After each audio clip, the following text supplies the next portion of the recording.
राष्ट्रीय प्रधान महासचिव और अहमदाबाद से विधायक, किसानों, मजदूरों, कर्मचारी और व्यापारी की आवाज़ आदरणीय चौधरी अभय सिंह चौटाला जी, इंडियन नेशनल लोकदल पार्टी के प्रवक्ता और 2 बार बादली से विधायक रहे भाई नरेश प्रधान जी, जिला के प्रधान जय भगवान पहलवान जी, जिला के कार्यकारी प्रधान भाई रामनिवास सैनी जी, हल्का के प्रधान भाई संजय जी, संजय मातनहेल जी, युवा के प्रधान जोगिंदर जी जाखड़ जी, और इस कार्यक्रम के आयोजक और संयोजक मैं विशेष तौर पर बधाई देता हूं भाई जय भगवान सरपंच साहब को और भाई सतीश इंजीनियर को कि हजारों की संख्या में लोगों से मेल मिलाप कराने का काम किया।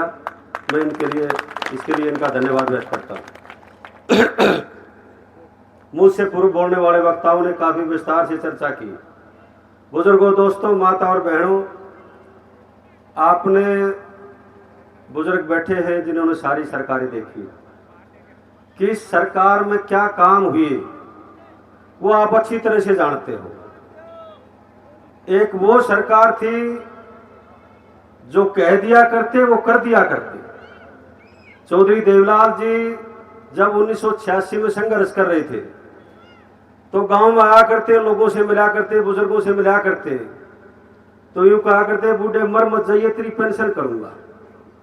उस टाइम पे चौधरी बंसीलाल मुख्यमंत्री होते थे कांग्रेस के। चौधरी बंसीलाल कहते थे कोई कानून नहीं है देश में पेंशन का, कानून बनता तो मैं ही बना देता, पढ़ा लिखा हूं, ला ग्रेजुएट हूं, बनाया मुख्यमंत्री हूं।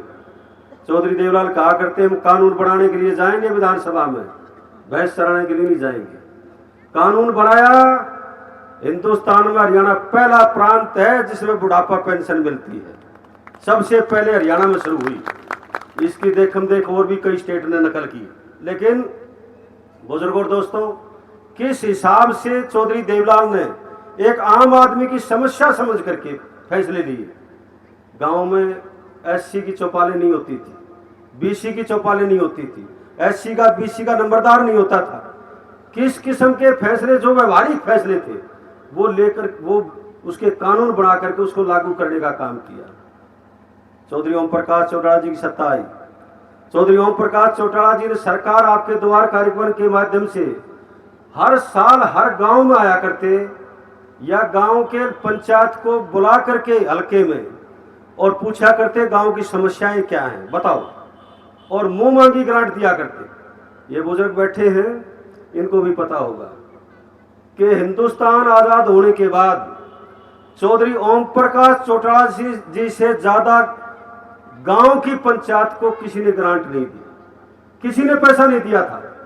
चौधरी ओम प्रकाश चौटाला जी ने पैसा दिया, हर साल आते थे। वर्तमान मुख्यमंत्री को 10वां साल चालू हो गया, क्या एक बार भी आपके गांव में आकर के पूछा कि क्या समस्या है? नहीं आया है। उसको जरूरत नहीं है। जब चुनाव नजदीक आते हैं तो फूट डालो राज करो की नीति अपनाने का काम करते हैं। जाट नॉन जाट की बात पैदा करते हैं, हिंदू मुसलमान की बात पैदा करते हैं, हिंदू मुसलमान को लड़ाने का काम करते हैं।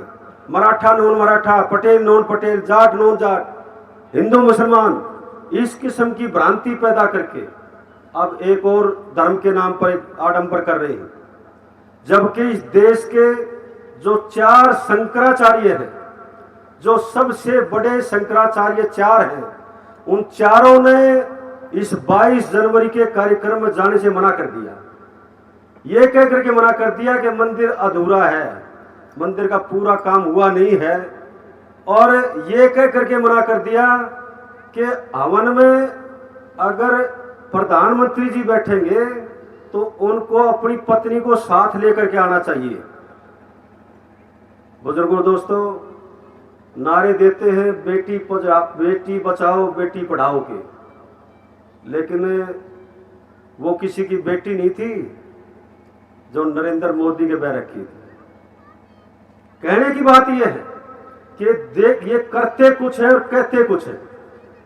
इस सरकार के आने के बाद लगातार महंगाई बढ़ी, लगातार बेरोजगारी बढ़ी है, कानून व्यवस्था खराब है, और नित नए कानून बना करके लोगों को परेशान करने का काम ये सरकार कर रही है। इस हरियाणा में इस हिंदुस्तान में अगर किसी ने किसानों के आंदोलन, जैसे भाई अभी नरेश शर्मा जी बता रहे थे, इस देश में 5070 के करीब एमएलए एमपी बढ़ते हैं।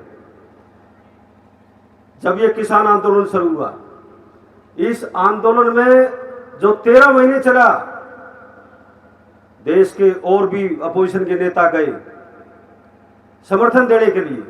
तो किसान संगठनों ने एक बात सबके बीच में रखी, हुड्डा साहब भी गए थे, इनके बीच में भी रखी, दीपेंद्र जी भी गए थे, इनके सामने भी कही थी कि इस्तीफा दे करके आओ ताकि सरकार पर दबाव पड़े।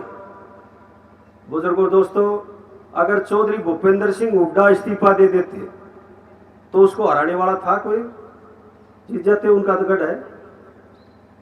कांग्रेस पार्टी के 31 एमएलए थे उस टाइम पे, एक ने भी इस्तीफा नहीं दिया। चौधरी अभय सिंह जी हजारों ट्रैक्टर ट्रैलियों का काफला लेकर के टीकरी बॉर्डर गए थे, और वहां चौधरी अभय सिंह के सामने भी किसान संगठनों ने यही डिमांड रखी। चौधरी अभय सिंह ने कहा कि 26 जनवरी तक अगर सरकार ने काले कानून वापस नहीं लिए तो मैं 27 जनवरी को इस्तीफा दे दूंगा।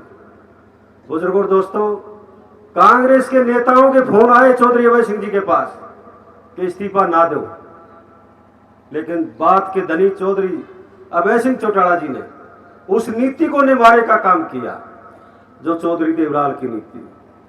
चौधरी देवलाल ने, आपको ध्यान होगा, 1989-90 में जब वीपी सिंह प्राइम मिनिस्टर बने थे, उससे पहले चुनाव में जनता दल की सरकार जब बनी, उस चुनाव में सीकर में एक बहुत बड़ी रैली थी जिसमें 5 लाख से ज्यादा लोग थे, और वहां नारा लगा था कि ताऊ पूरा तोलेगा, लाल किले पे बोलेगा।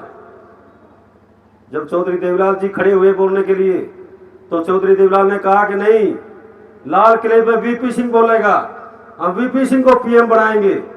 बुजुर्गों दोस्तों, ये नौजवान है जिसकी उम्र 30 साल से नीचे है, शायद उनको इस बात की जानकारी नहीं है कि जब चौधरी देवलाल को सर्वसम्मति से 350 से ज्यादा मेंबर पार्लियामेंट ने नेता चुन लिया, चौधरी देवलाल ने शपथ लेनी थी, प्रधानमंत्री बन गए थे। लेकिन नहीं, रघुकुल रीत सदा चली आई, प्राण जाए पर वचन न जाई। चौधरी देवलाल ने खड़े होकर के कहा कि मैं हिंदुस्तान की जनता के सामने वादा करके आया हूं कि मैं वीपी सिंह को पीएम बनाऊंगा, इसलिए मैं अपना नाम वापस लेता हूं और प्रधानमंत्री पद के लिए वीपी सिंह का नाम प्रपोज करता हूं। ये हिंदुस्तान की नहीं, दुनिया की पहली मिसाल है। केवल एक मिसाल है कि भरत ने भगवान राम के लिए गद्दी त्यागी थी, लेकिन भरत भगवान राम का भाई था। वीपी सिंह चौधरी देवलाल की जाति का भी नहीं था, प्रदेश का भी नहीं था, लेकिन अपनी बात को निभाने के लिए चौधरी देवलाल ने अपना नाम वापस लिया और वीपी सिंह को प्रधानमंत्री बनाने का काम किया। चौधरी अभय सिंह चौटाला जी इंडियन नेशनल लोकदल पार्टी के एकमात्र विधायक हैं। इन्होंने ये नहीं देखा कि मेरी पार्टी का मैं अकेला विधायक हूं, इन्होंने किसानों की आवाज सुनी और फिर फैसला लिया कि 26 जनवरी तक का टाइम दिया, और 27 जनवरी को जब कानून वापस नहीं हुए तो जाकर के विधानसभा में स्पीकर को अपना इस्तीफा सौंप दिया। किसी मेंबर पंचायत की हिम्मत नहीं। साथियों, आज जितनी भी समस्याएं हैं, जो भी दिक्कतें हैं आपकी, उनकी आवाज कौन उठाता है? आप अच्छी तरह से समझते हैं, अच्छी तरह से जानते हैं। छोड़ करके केवल चौधरी अभय सिंह को और कोई आपका हिमायती नहीं है। जैसे भाई नरेश ने भी जिक्र किया था, कांग्रेस के लोग किस तरह से दिखावा करते हैं, लेकिन वो आपके साथ छलावा करते हैं। वो कहते कुछ है, करते कुछ है। इसलिए आपने सभी को देख लिया। मैं तो आपसे यही निवेदन करूंगा कि मैं मानता हूं इस बात को कि आज हिंदुस्तान के लोगों के दिमाग में एक बात है कि ये नेता झूठ बोलते हैं, ये कहते कुछ और करते कुछ है। लेकिन मुझे फख्र है इस बात पर, मुझे खुशी है इस बात पर कि चौधरी अभय सिंह चौटाला जी के प्रति लोगों की सोच ये है कि अभय सिंह जो कहते हैं वो करके दिखाते हैं। इसलिए जब क्षेत्रीय दल की सरकार आती है तो ज्यादा काम होते हैं। उन्होंने केंद्र सरकार से परमिशन की जरूरत नहीं होती।